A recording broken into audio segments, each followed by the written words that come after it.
Americans usually use it. Shall I start again? Ahmed? Yes, please, if we may. I forgot to start the recording on time. You can see the first slide. Yes, it's clear. Okay, now I'll be talking about the curriculum vitae in medicine, and I'll be highlighting the important tips for an impact. CVs are also sometimes called resumes, CVs in Europe and resumes in America.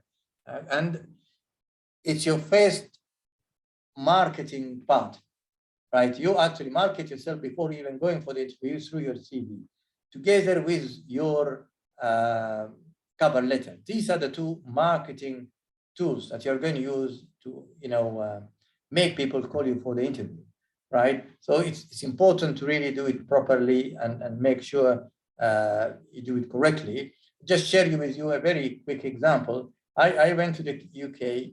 I spent the full 3 months or 4 months applying for jobs, right? Every week I would apply for 20, 30 jobs every week. I look at the BMJ careers and or before it was called BMJ classified. And I look at the jobs and I apply 20, 30 jobs every week, right?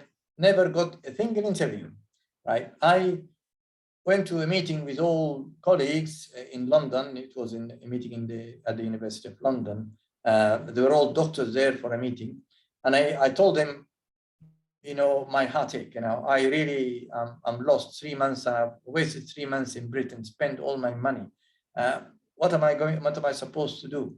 And they said, the first question they asked, how about your CV? I said, my CV is a page and a half. And they said to me, they will never call you, right? Your CV is not good enough for them to call you, right? You cannot have a CV of a page and a half. I already worked in Sudan for 3 years. So there must be something I can put in, okay?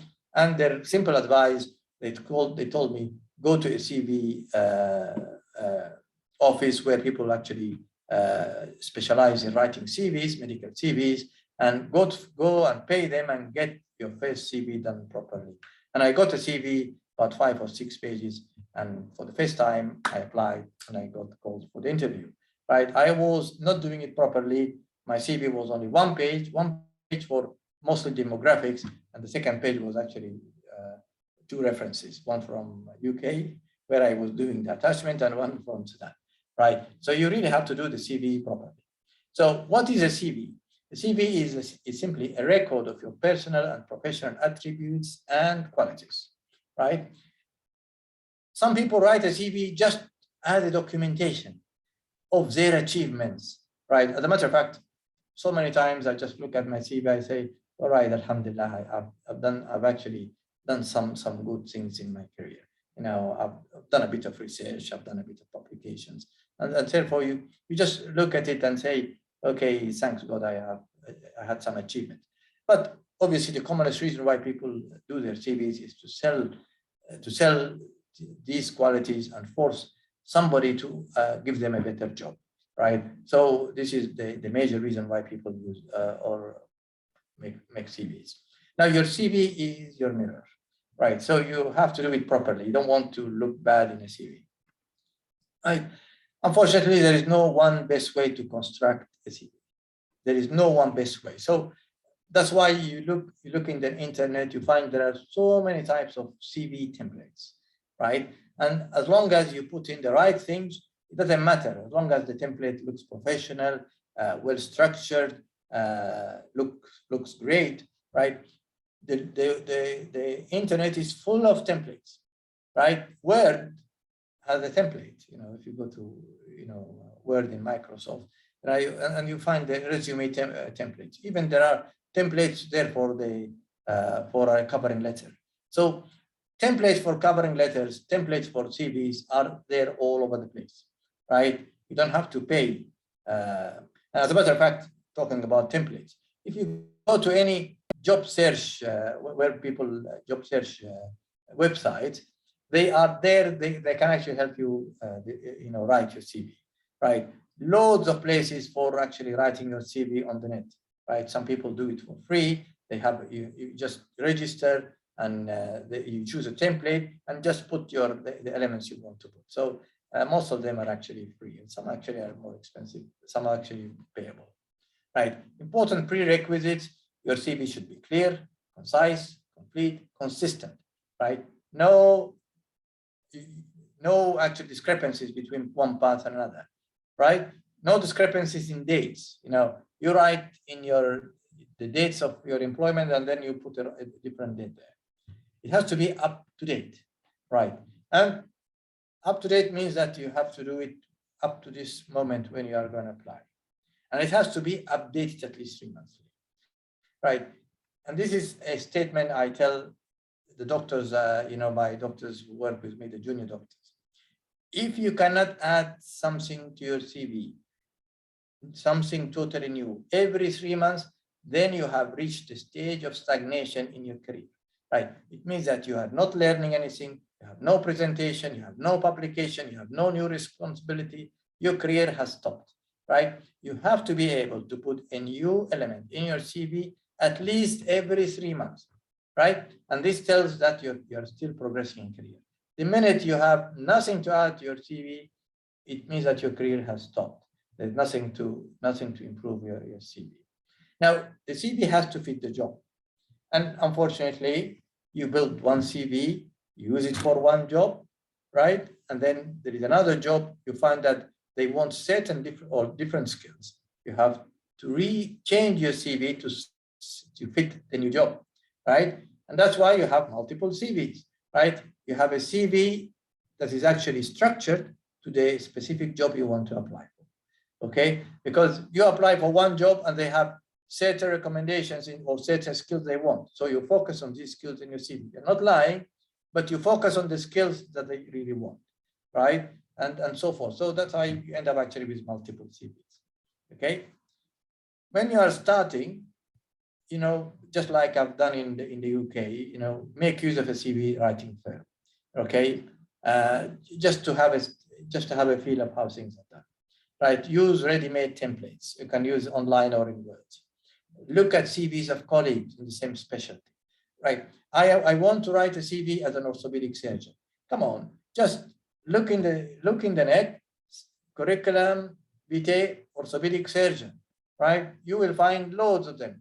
You might find them in the Google image. If you don't find them in the Google search page, okay? You will find them in the Google image. Have a look, see what are the things they are focusing on or putting in there.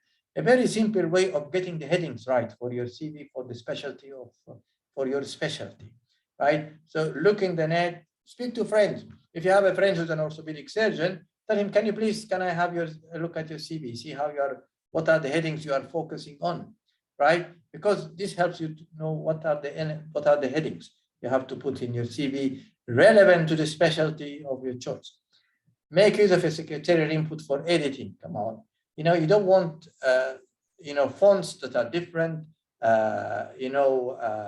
italics and all mix up. Get a secretary to do the editing properly, right? Ask a colleague to read it for you and to check the spelling mistakes, the fonts, the orders, the dates, and so forth, right? Ask a colleague, right? And make sure that you actually market yourself, right? But don't be over, it's a star at the end, no, you have to be really very modest, okay? Don't be arrogant when you present things in your CV.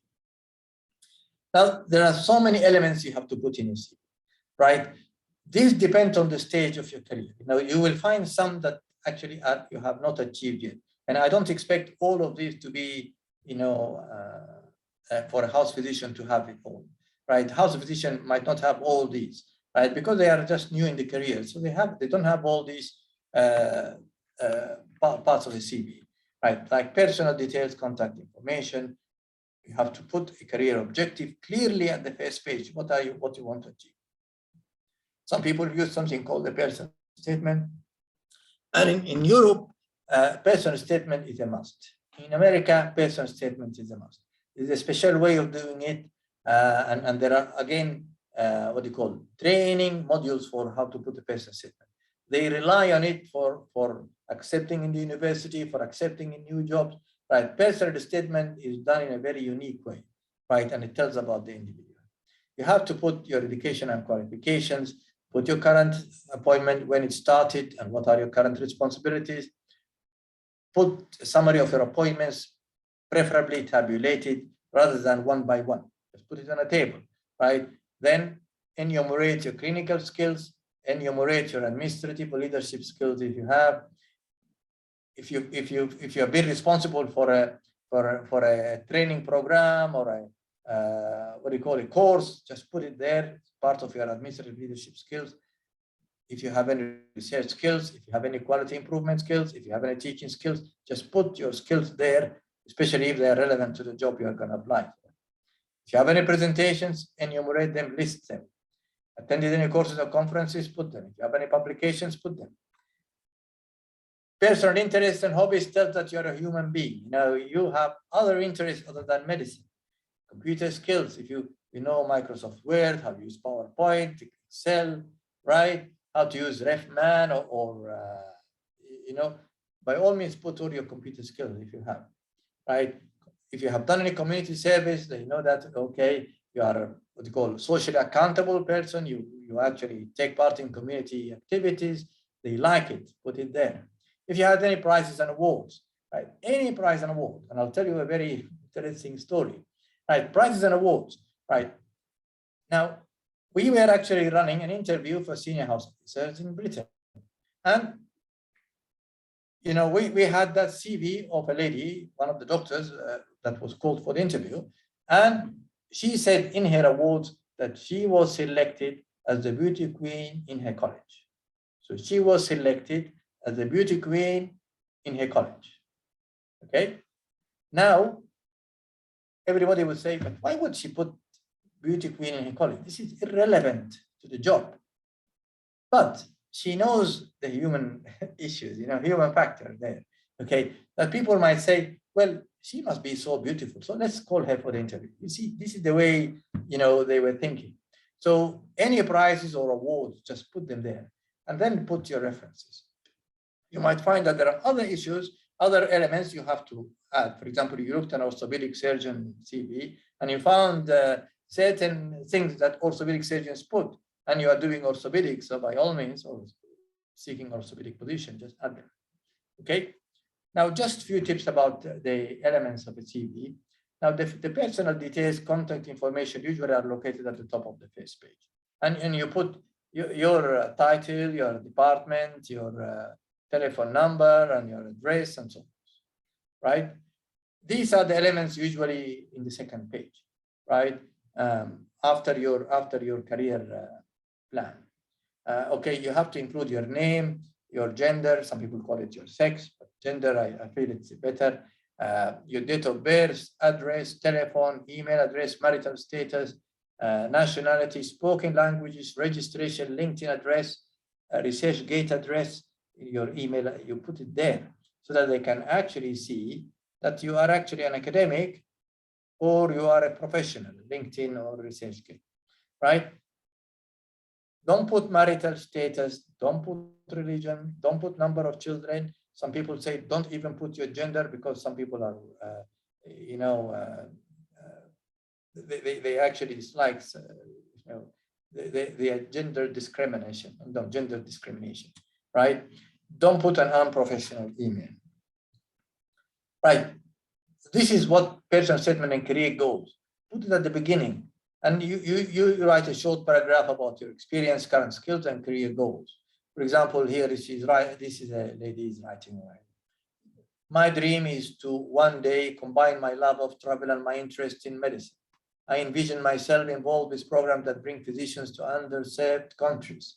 Okay, now she's telling about how, you know, the human charitable you know, personality she has to provide necessary healthcare.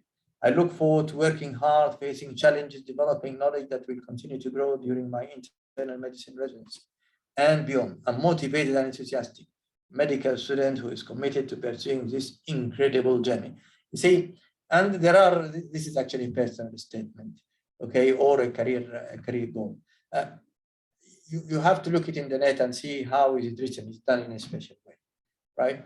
Now, education and qualification, you list the most recent first, right? Although here it's university job, okay? The most recent first is not on the most recent first. And then do not include high school, and GPA is usually not required. Again, when you put your career and employment history, you list the most recent first, okay? And specialist registrar, and then the previous ones. If you have skills and experience, you put again the most recent first. You know, you've done chest drain, pericardiocentesis, right? Not the most recent, excuse me, the most relevant, because you know you are doing a cardiology job. I'll put this first. If I'm doing a neurology job, I'll put this first. Okay, so you put the most relevant first. Okay, now courses and conferences tells you that you are an academic person and you are actually very keen in continuous professional development. So by all means, you have to put what are the courses you have attended and any conferences you have attended. If you have any research, write about it. You are doing a research in tropi as a marker of myocardial damage, right? Tell about the funding, a brief summary of research, right? Write your publications, but when you write them, highlight your name so that they can actually see your name in the title of the publications, right? If you have any presentations, tell them, and it's important to tell them if you have done it locally or internationally, because if you've done it internationally, it gives it a lot of weight, right? So by all means, put all your presentation and tell where you have actually delivered them, whether they were abstract or actually verbal presentations, right? If you have any teaching experience, by all means, put it in and tell whether you've actually been involved in designing a teaching or a training curriculum and so forth. Okay, personal interest. By all means, tell I've been a scout before. Okay, I've worked as a any job not related to healthcare, right? For example, I worked as I took part in a cycling competition or a skiing or a marathon, right? It just tells you that you are actually having some other interests, right? Prizes and awards. Actually, already told you that story of that lady who was called for the interview. I don't think she was called for the interview because she wrote that, but just to highlight that if you write something really eye-catching or unusual, people might just say, oh, you're a special person, and they call you, right? And this, for example, he's been a chief resident for the Department of Medicine. Chief resident, man, this is the one who actually organizes the residency on call and so forth.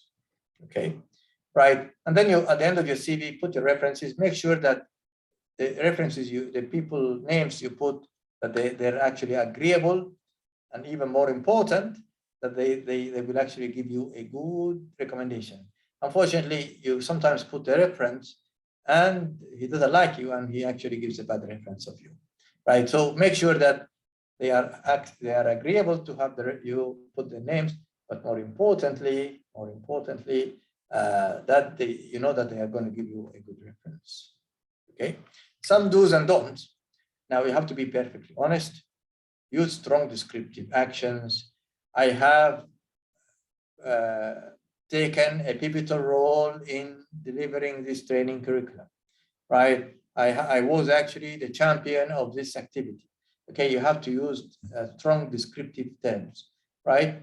The CV must fit the job. This is what I said earlier. You might need to have multiple CVs, right? When using current experience, use present tense. When you're describing previous experience, use past tense. Now, an unbelievable problem. Have your CV proof for spelling and grammatical errors. The first thing they will do if they find loads of spelling and grammatical errors is to just drop it in the bin. Okay, they just throw it in the bin. Loads of spelling and grammatical errors, they throw it in the bin. And I can tell you, the most serious spelling mistake is actually when medical terms are spelled improperly. Yeah, we just throw it in the bin. it means that it just tells, it just gives a bad impression about you. So if there are, medical terms that are spelled improperly, they're going to throw it in the bin. Now you can use Grammarly. Now Grammarly is free, right?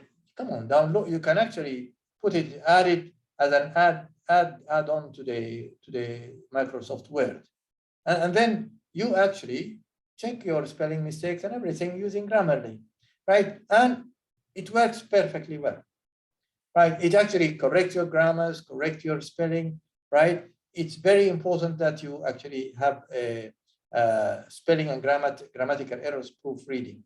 You cannot just do it and say without doing it. When you are doing it in Word, have the spell checker activated. In Word, have the spell checker activated so that if any spelling mistake appears, it will straight away be highlighted, right? It's very important that what you put in your CV, right, you know how to talk about. They will ask you, you put actually, I was chosen as a chief resident, okay? They will definitely, if they like it, they will ask you loads of questions about it. Why were you chosen as a chief resident? What have you achieved, and so forth, right? So be actually sure to talk about every part of your CV as an expert, right? There are some don'ts as well. You're not supposed to write a CV that is so general. It can belong to anybody, right? You cannot, if you have breaks, you have worked and then 1 year you stopped, you have to tell them what you have been doing there. You have to tell them. If you have been doing something great, they will accept it. There's no problem there. But if you've just taken a break and you just done nothing, right? They would actually, they wouldn't like it. They would actually take it as if you are not serious. You are not serious in your career, right? Don't include any negative information. Okay. Don't tell, well, I've been refused visa for this country. Come on, don't write such things, right? Don't include irrelevant details, right? And I told you this lady who put, I've been selected as the beauty queen. It's irrelevant, but she actually was using it to her benefit. Don't use abbreviations, no abbreviations. And another serious issue, you find different fonts, different formatting, inconsistent dates. Now these are not allowed. Okay, but let's have some examples of bad CVs, right? Now, excuse me for interrupting. It's prayer time in KSA. I'll, because I have only very few slides left. Yeah, I'll finish quickly. All right, sorry for interrupting. Just 5 minutes. Right. Examples of a bad CV. These are all spelling mistakes. Dear sir, I would really like a job with your, and he couldn't write organization. He changed it to them. Right. And now using headings for personal details, there is a repetition here and there. Right. Some people say don't write curriculum vitae at the top, but just it's clear this is curriculum vitae. Okay. Some people say don't like dates of birth in every CV. Some people might also don't like it there.